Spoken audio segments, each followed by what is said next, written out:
Assalamualaikum warahmatullahi wabarakatuh. Kembali lagi dalam konten matematika bersama saya Wildan Hiri Maulana.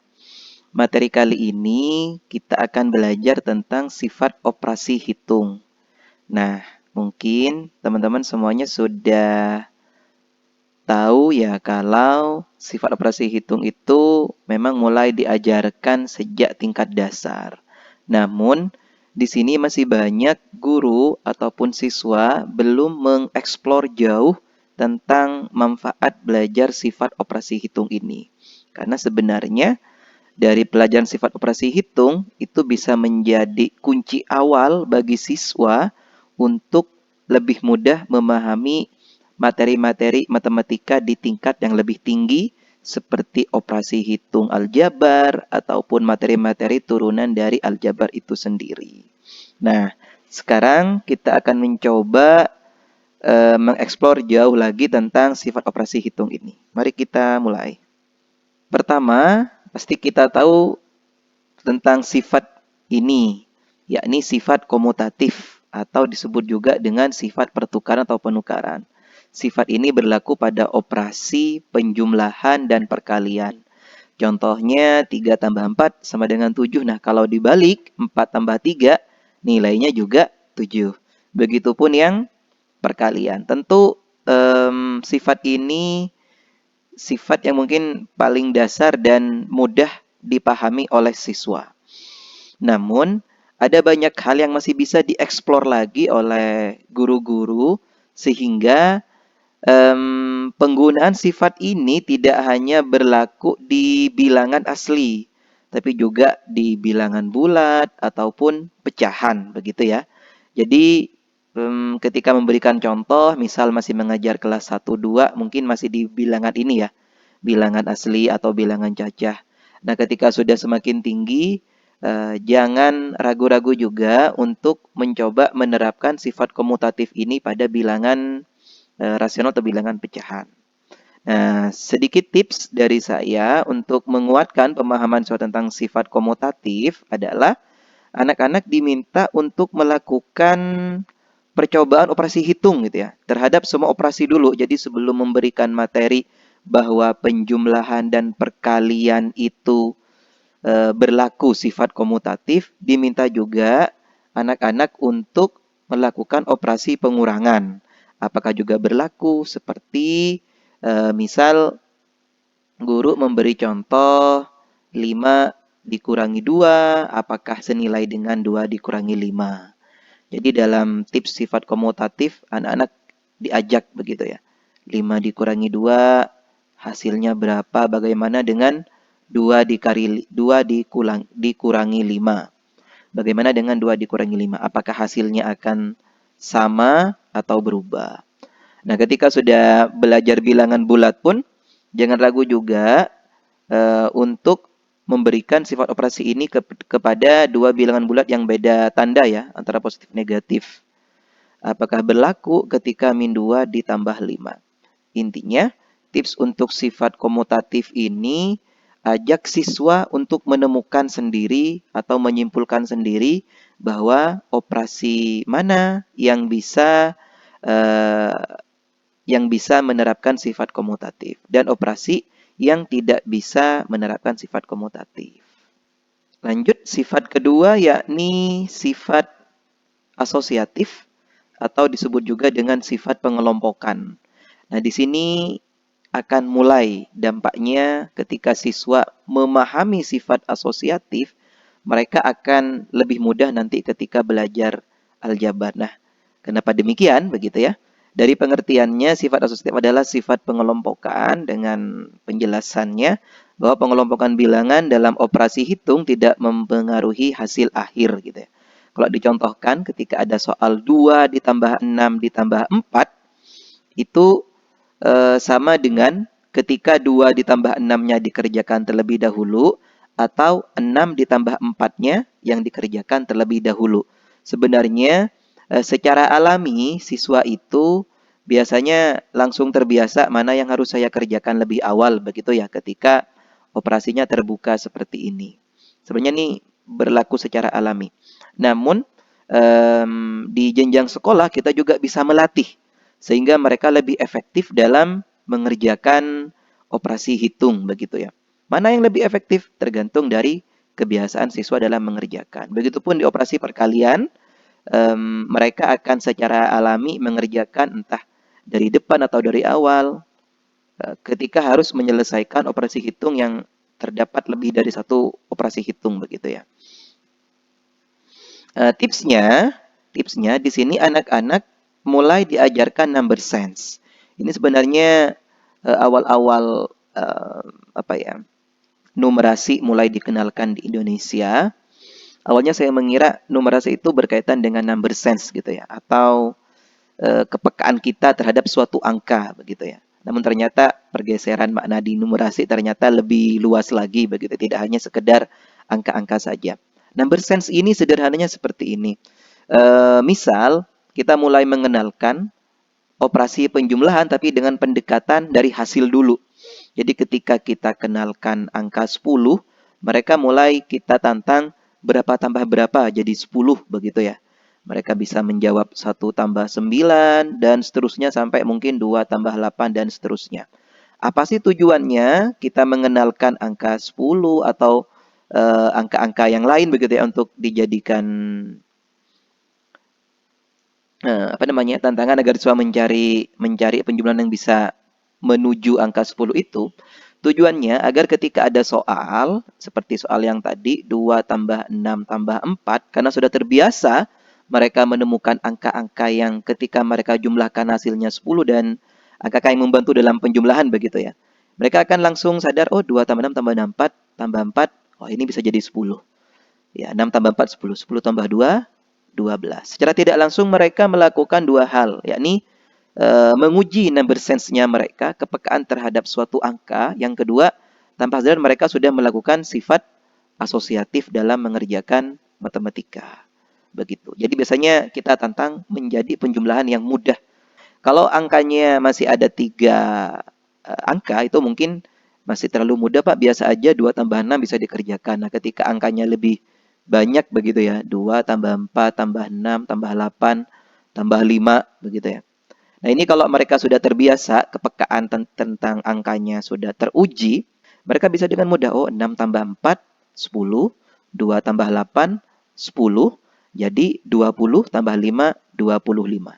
Nah ini tips yang ingin saya tekankan pada saat guru-guru atau siswa belajar tentang sifat asosiatif.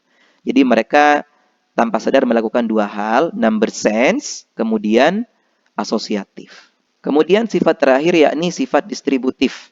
Sifat yang sangat berperan penting dalam materi matematika tingkat lanjut di saat siswa itu harus mengoperasikan operasi hitung yang memuat suku-suku yang sudah ada variabelnya begitu ya, baik dalam operasi hitung di aljabar ataupun turunan di aljabar seperti fungsi, komposisi fungsi, fungsi inverse begitu ya.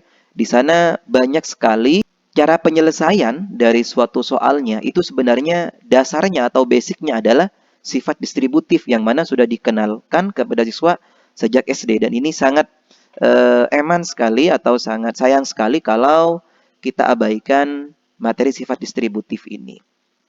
Jadi distributif itu dalam pengertiannya yakni penyebaran. Penjelasan terusnya ini menghubungkan berbagai operasi hitung. Jadi di sana ada perkalian, ada pengurangan, bahkan bisa ada pembagian begitu ya.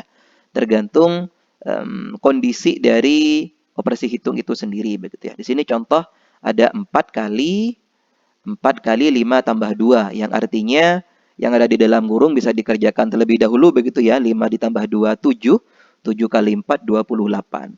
Namun dengan sifat distributif, pengerjaan seperti ini juga bisa dikerjakan dengan 4 dikali 5 ditambah 4 dikali 2. Kadang siswa mungkin akan protes, kenapa Bapak Ibu gitu ya, kok harus ribet-ribet 4 kali 5, 4 kali 2 yang hasilnya langsung yang hasilnya mungkin masih agak lama, 4 kali 5 jadi 20, 4 kali 2 jadi 8. Nah, di sini kita tekankan bahwa sifat distributif itu memberikan hasil yang sama ketika anak mengerjakan di dalam atau dalam tanda kurung, begitupun ketika harus disebarkan. Itu yang harus ditekankan kepada siswa. Baik soal yang nomor 2 ya, 2 kali 6 dikurangi 2 kali 4. Nah, ini nih akan sangat berdampak saat siswa nanti bentuknya kita tantang dalam bentuk aljabar, begitu ya.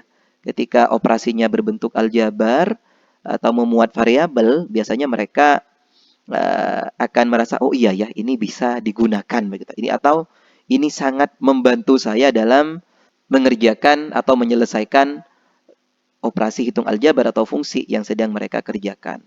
Jadi sini harus betul-betul dikuatkan ketika ada distributif, sifat distributif pada suatu operasi hitung, bagaimana keterampilan mereka dalam menyebarkan atau mengerjakan soal-soal ini. Nah, satu tips dari saya untuk sifat distributif ini adalah anak-anak diajak untuk memodifikasi berbagai cara penyelesaian. Serta kalau bisa sudah mulai ditantang menyelesaikan soal dalam bentuk aljabar begitu ya. Memodifikasi artinya seperti soal yang tadi ketika ada soal yang mungkin dengan mudah mereka kerjakan ya, ketika ada tanda kurung, mereka juga ditantang gimana kalau kita sebarkan begitu ya. 4 kali 5 ditambah 4 kali 2 begitu. Nah, ini banyak sekali variasinya sebenarnya ya, Bapak Ibu ya, untuk sifat distributif ya. Contoh, mungkin pernah melihat operasi perkalian yang seperti ini. Misal, ada soal 12 dikali 4. Bagi anak yang mungkin baru awal belajar perkalian, mengerjakan soal seperti ini, mereka langsung kesulitan. Kan saya cuma hafalnya sampai 10 kali 4, misal bagaimana dengan 12 kali 4 dan lain-lain. Nah, dengan sifat distributif, kita ajak mereka berpikir kalau 12 itu ternyata bisa kita sebar, kita bisa rubah ke dalam operasi penjumlahan. Siapa itu 12? 12 itu adalah 10 ditambah 2. Kemudian kita kalikan 4. Nah, ini bisa berlaku sifat distributif. Jadi dengan 4 kali 2 itu adalah 8 gitu ya. 4 kali 10 adalah 40. Dan kita tahu hasilnya 48. Mungkin anak yang sudah paham perkalian, oh bisa Pak langsung 12 kali 4 kerjakan bersusun, ya nggak apa-apa. Tapi dengan tantangan seperti ini mereka akan berpikir, oh ternyata 12 kali 4 itu artinya 10 tambah 2 dikali 4. Ini bisa dikembangkan juga dengan 37 dikali 8, artinya 37 itu adalah 30 ditambah 7, 30 ditambah 7, kemudian dikali 8. Nah, baru mereka, oh ternyata mudah ya ketika ada soal yang mungkin angkanya cukup tinggi, tapi ketika kita terapkan sifat distributif, ternyata kita bisa lebih mudah mengerjakannya. Nah, kemudian apa sih yang dimaksud tips yang kedua berkaitan dengan aljabar? Jadi anak-anak mulai ditantang bentuk soal yang seperti ini. Mungkin memang harusnya tetap mulai dari yang konkret, kemudian dalam bentuk simbol, dan yang tadi langsung ke angka. Jika ketika sudah menyelesaikan dua tahapan itu bisa ditantang dalam bentuk soal seperti ini. Oke, misal kita buat soal distributif yang berkaitan dengan aljabar, yakni 2 dikali sebuah kotak ditambah 8 sama dengan 20. Yang ditanyakan pada soal ini, berapa nilai kotak itu? Oke, 2 kali kotak, berarti ada 2 kotak. Ditambah 2 kali 8, yakni 16. Sama dengan 20. 2 kotak ditambah 16 sama dengan 20. Berarti berapa satu kotak? Mereka akan berpikir begitu ya. Bisa kita mulai ajak mereka berpikir gimana ya biar sisi kiri ini tinggal satu kotak. Oh berarti tinggal kita kurangi ya. Kita kurangi dua sisinya dengan 16 ya. Kita kurangi dua sisinya dengan 16 berarti 16 dikurangi 16 sudah jadi 0. Berarti sini tinggal dua kotak. 20 dikurangi 16 adalah 4. Dua kotak itu nilainya 4. Berarti satu kotak kita sama-sama bagi 2. Berarti satu kotaknya adalah 2. Nah, ini sifat distributif ternyata berkaitan dengan sifat aljabar. Kalau kotak ini kita ganti menjadi variabel X. Jadi bisa seperti ini. 2 dikali X ditambah 8 sama dengan 20 gitu ya. Kita coba kerjakan. 2 kali X artinya 2X. 2 kali 8, 16. Sama dengan 20 dengan operasi yang sama tadi. Sama-sama dikurangi 16. Dikurangi 16 juga. sisi kiri menjadi 2X, sisi kanan menjadi 4. Sama-sama kita bagi 2, sama-sama kita bagi 2, makanya tersisa 2 bagi 2, 1, 4 bagi 2, 2. Ternyata sifat distributif yang kita ajarkan sejak jenjang SD itu mempengaruhi pemahaman mereka tentang operasi hitung aljabar. Jadi bagi teman-teman yang mengajar di jenjang SD ataupun siswa-siswa yang menonton ini yang masih siswa SD gitu ya, betul-betul pahami sifat-sifat operasi hitung dalam matematika karena ini pondasi awal bagi kita untuk lebih mudah mengerjakan operasi hitung dalam aljabar beserta materi-materi turunannya. Jadi penutup sifat operasi hitung asosiatif, distributif ataupun komutatif pahami dengan baik sehingga nanti ketika belajar di tingkat yang lebih tinggi kita lebih mudah dalam menyelesaikan setiap tantangan soal yang ada. Demikian video kali ini, semoga bermanfaat. Terima kasih. Assalamualaikum warahmatullahi wabarakatuh.